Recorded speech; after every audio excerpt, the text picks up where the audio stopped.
can find it at https://teammate.io for installation instructions. Once this comes up, you can do teammate show -messages, and it'll show you an option, several options for connecting. Normally, I'll just copy the SSH address here, give it to my pair programming partner, and they'll be able to copy and paste that into their terminal. What's required for that is you need to have set up your SSH with public key and public key, private key pair. And then once you type in the SSH and that address, you should be on the other person's system.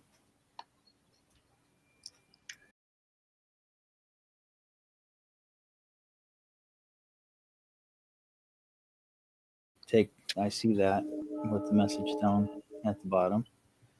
Okay, so a couple of tips.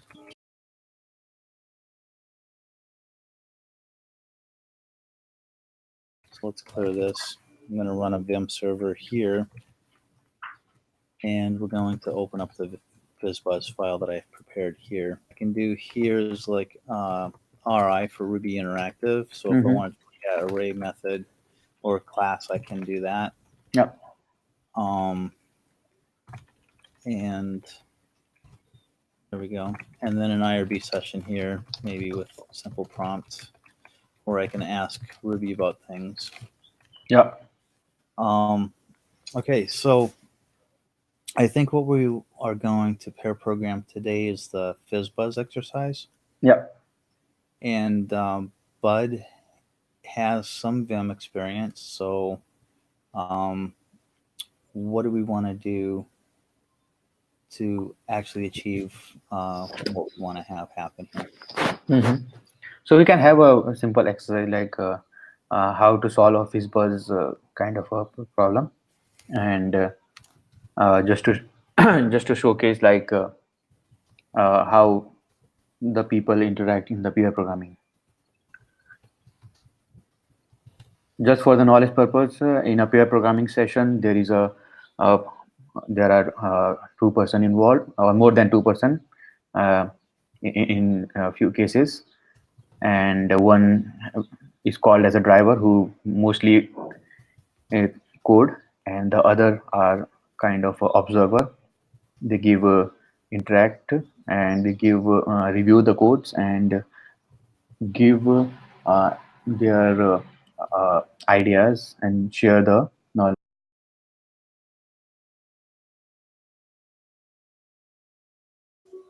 Let me type from my side. Typing from BRG side, just to make sure that we are now connected in the teamwork session, and one can and I am able to type into your teamwork session. Yep. Yeah. Cool then. So yeah. So let's start the problem statement and then try to do it together. Okay.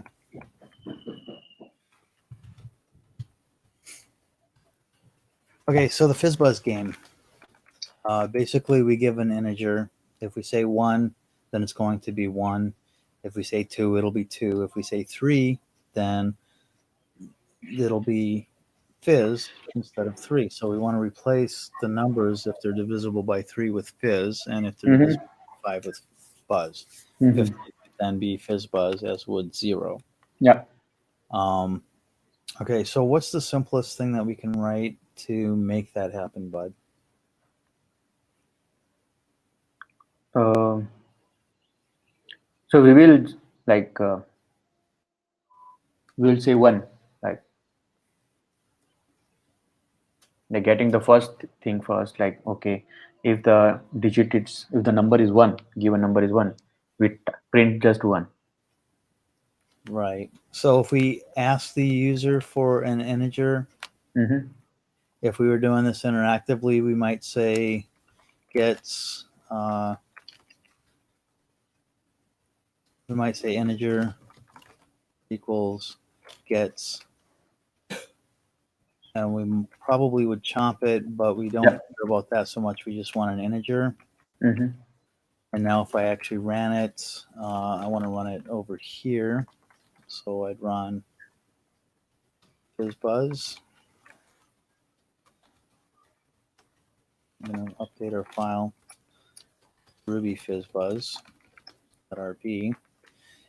And this is what's going to happen when we run it. It's just going to sit there.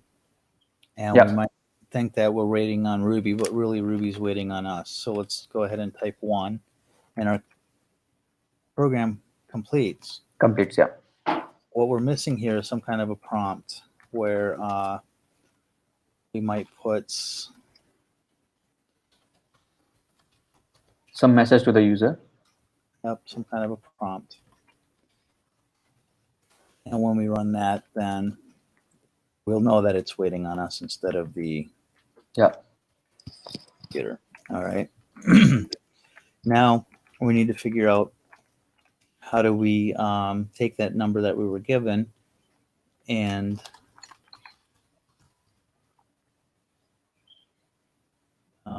the number, right? That will tell us what they gave us.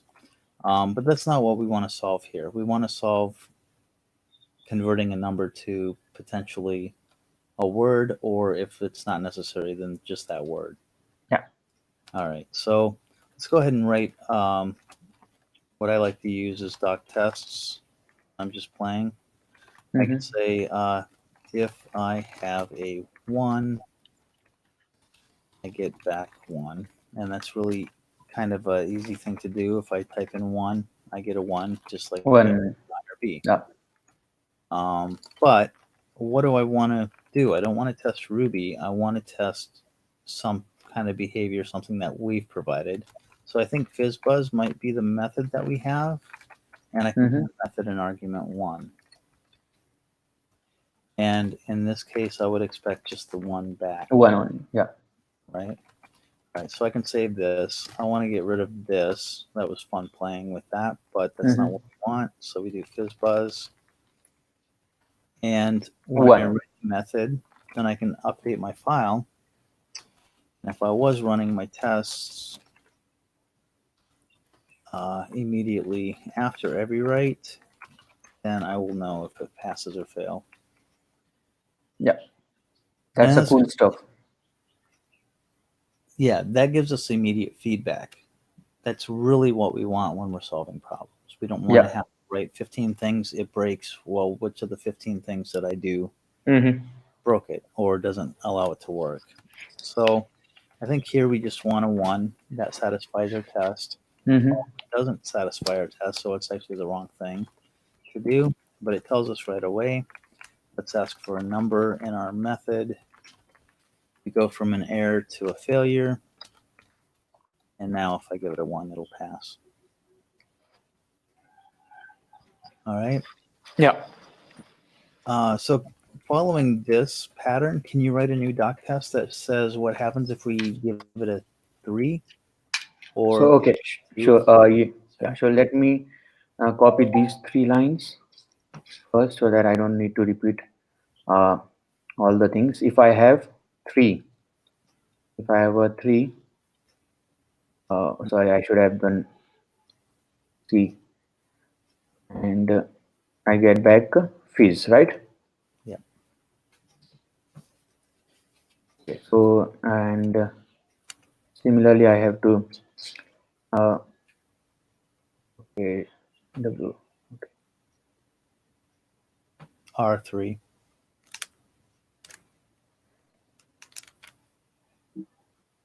You can press R3. Yeah. R3. Yeah, great. To replace a character. And yeah, replace the character, yes. Then replace the character with fizz. Okay. Need to. Yeah. no, that's fizz. It's fizz. Yeah. So we're going to update the file again. And I got 1 instead of 3. But at least I know that my test works. It's fizz. Let me. Yeah, I'm expecting fizz. Yeah. So we got yeah. So I got one, but we are expecting fizz. So I need to fix that method so that it give me exactly what I wanted. So since the easy right now the easy method would be is if condition if number equals to 3, I should return back with the fizz. That's so nice. And Just ask me what you'd like me to do. yeah, Try my best to help. and so I got nil. So pass it, I just can return like this. All right. So yeah, you Sure. did say when we return.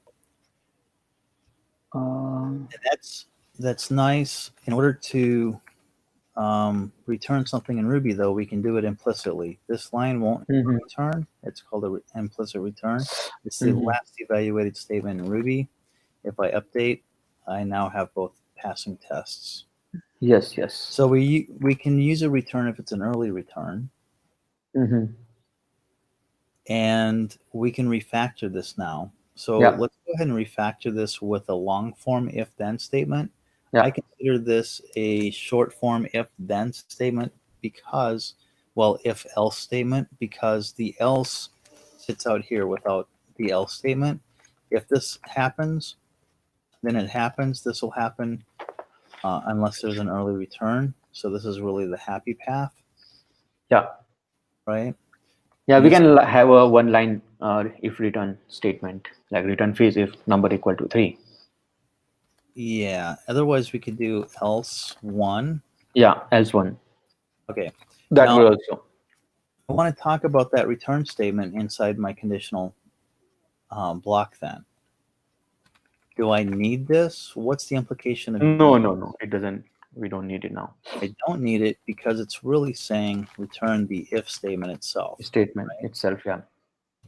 So we don't need an early, if we have a return in here, it technically doesn't allow our if statement to finish. Yeah. All right. So, all right, I'll go ahead and write the next doc test.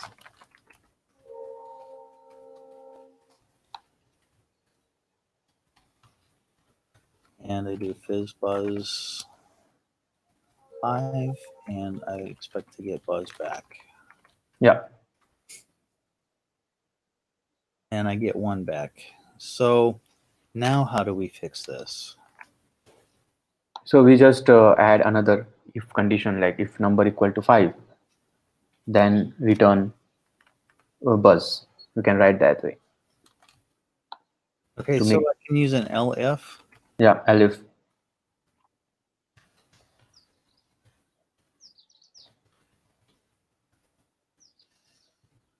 And then I need Yeah. the else here, right? Yeah, right. Oh, that's nice. So I don't Yes. have to really write more code than that. Mhm. Now, what if I want to check for 15? And we should get FizzBuzz, right? Right. Yeah. So let me try that about the 15 stuff. Mhm. And CYY, and Yeah. I have I1 for 15. 15. I get back FizzBuzz because again 3 is fizz, 5 is buzz. Then I should have get both. Mm-hmm. The easiest way is to again like put another else if. Just added a test. First, if we added a test, we need to make sure our test can fail. Yeah. Mhm. So it does fail. Now we can go and attack it. Yeah. So the easiest way is to get an else if condition and say if number equals to 15, then return fizz buzz to simply pass it. Okay. Yeah. That's nice. So I just noticed something. That means that I probably wrote this incorrectly. It's valid Ruby. Could I Yeah. put this on the next line? But it It really just should be. yeah, it's just like alignment stuff. But this is more readable. Okay. All right. So this obviously works. Yep. If I wanted to set up if I wanted to set this up as a runner, then I would end up needing to prompt the person, give me a number, I'll Mm-hmm. convert it for you, whatever, and then output that. But this is now reusable as something easy to use. But I'm not sure I like how it's written. It looks like it's kind of hard to read. Hard to read. Yeah. What if I wanted to add a rule to this? If I wanted to add like 7 or something, then I would need to do another else if, Else another if thing here. What if it's the another number 9, what if 10. it's what if it's even something like this? What's B45, right? Mm-hmm. So do I have a bug? I don't know. Let's find out. Yeah. Mm-hmm. That should also be FizzBuzz. Yeah. So is it going to be? No, I One just get a every. 1. Yeah. So I don't get FizzBuzz. I just get a 1. Mm-hmm. This doesn't really scale. This goes from maybe 15. No, it doesn't even do that, because if I go to 2, up to the top here where it's really similar. Yeah. And should get a 2, but I bet I don't. You need to also the line number 13 to Right. to So call. here it should just be the number, right? Yeah. So that solves that problem, I think.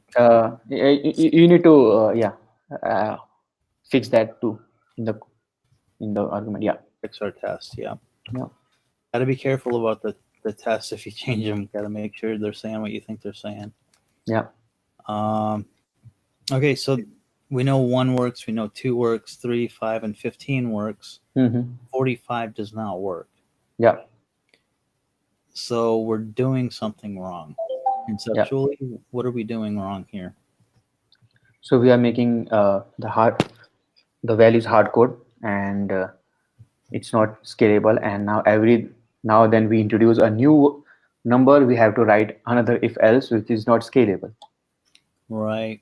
And the problem might be that we're not building a string. Should we be Yeah. building this result? One of the things that I like to introduce here is we set up a string as maybe a result string. It's Yeah. and now if it's number 3, then we actually can add that to result. Mm-hmm. And this was like shoveling letters onto your collection of letters here. So Mm-hmm. shove fizz into result. I do the same thing here. I do the same thing here. Yeah. Else I get the number. Let's see if that was enough to fix it. Nope. And it's because we're finding out if it's equal to. We should be finding out if it's divisible by. Divisible by. Yeah.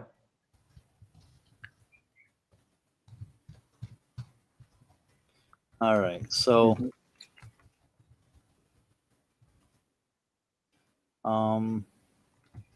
next word.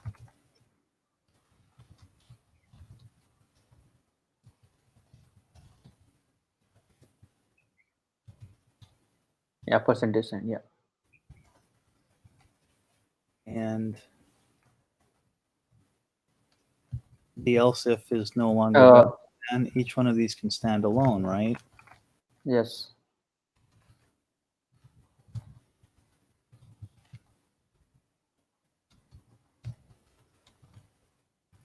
And we should pass the result.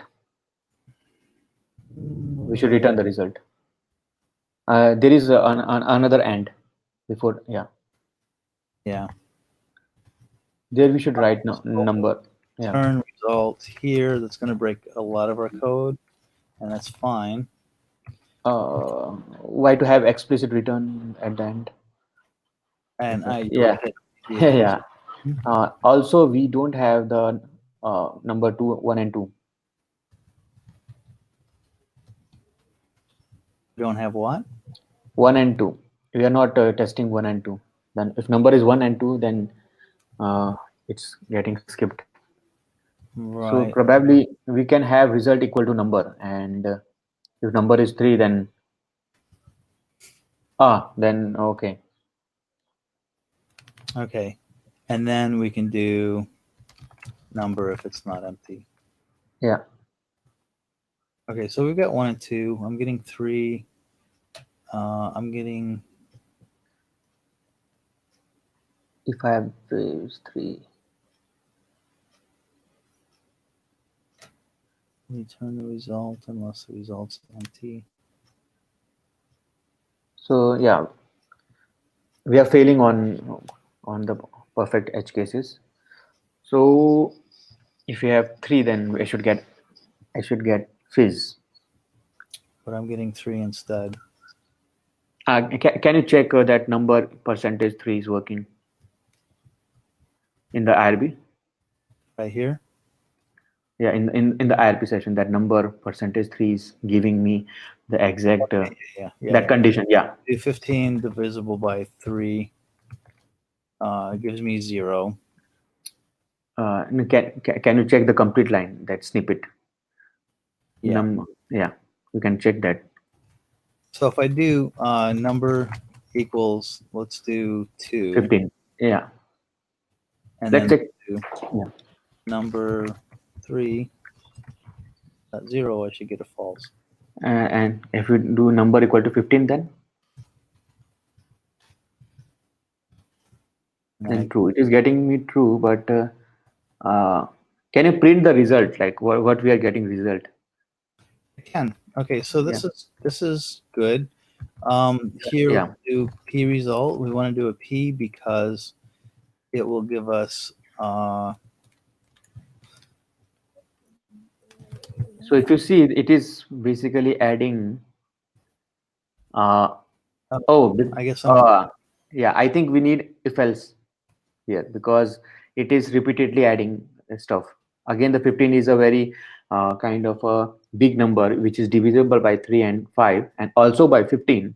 It is adding FizzBuzz. Hope you understand. But the reason why I have the P there is because I want to see the output Put as at the top. And there is, see where I'm getting the empty string, FizzBuzz. So I am getting valid returns. So I think the problem is that we have a if condition, separate if condition. That is the problem because once for a number, if number is big, then like suppose 15, then it is getting it is satisfied by each of the if statement, and it is pushing the result in pushing the string into the result. If you see. All right, I think it was the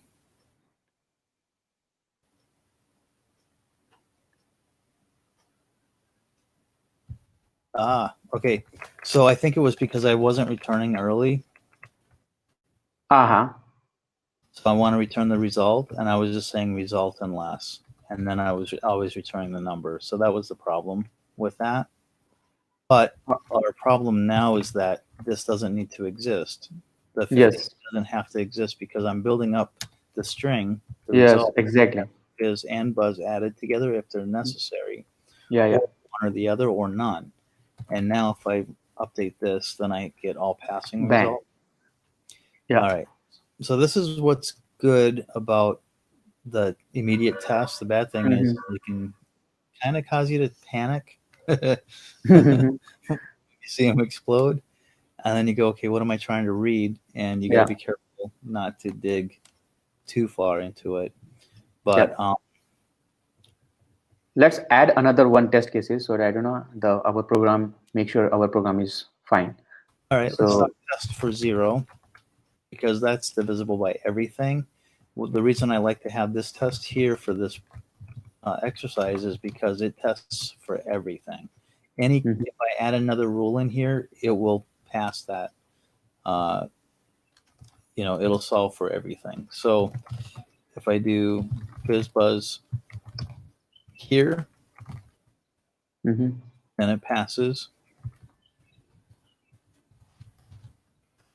Testing for 0. If I add something like if number is 7, then we want to add the result of FizzBuzz DAS, maybe. Yeah. My test will automatically work, but it'll also show me exactly what I expect to have, which is that DAS. So now I know what the what to test for there. This does make it really easy to add another value. One of the things that I'd like to do is use the guard clause. Yeah, guard class. And then this ends up being a lot simpler. Yeah, just a single line statements. The best part of the Ruby language, syntactical sugars. Right. Yeah. Now this is really easy to read and compare. All right. All right. This is definitely not completed, and it's definitely not as flexible as it could be. Yeah. It's not as user-friendly as it could be, but it did give us, 15 minutes of fun and practice. Definitely. And so I think it's going to end here. I do want to show you this real quick, though. The file, I can load it into my IRB session. So I want to load FizzBuzz.rb. Different than require because I can load it over and over again. But if I do FizzBuzz, what's 3 times 5 times 7? That's 21 times 5 is 100 and what is it? 15? 135? Nope.